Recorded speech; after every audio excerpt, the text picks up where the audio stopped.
Chapter 105. I think the totem pole looks funny. I know it just is what a totem pole looks like.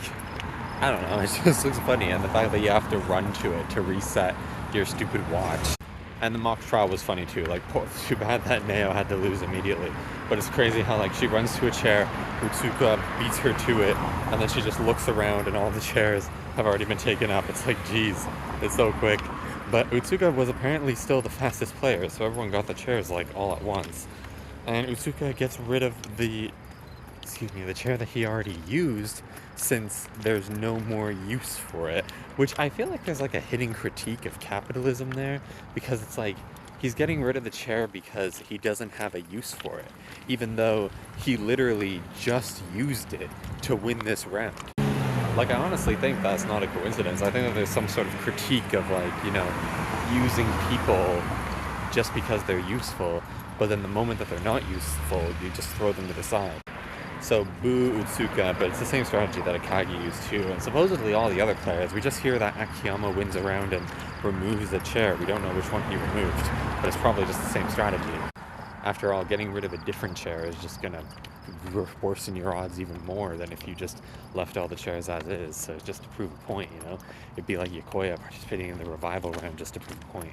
Neo and Fukunaga walking in front of the chairs and throwing them is hilarious. But it's also crazy how Yokoya has Ikizawa do that for him too, and Horimoto does it for Kimura. Like, I guess Horimoto couldn't run that well, but he managed to do something. But Yokoya, like, doesn't even trust one of his main buddies with taking the win.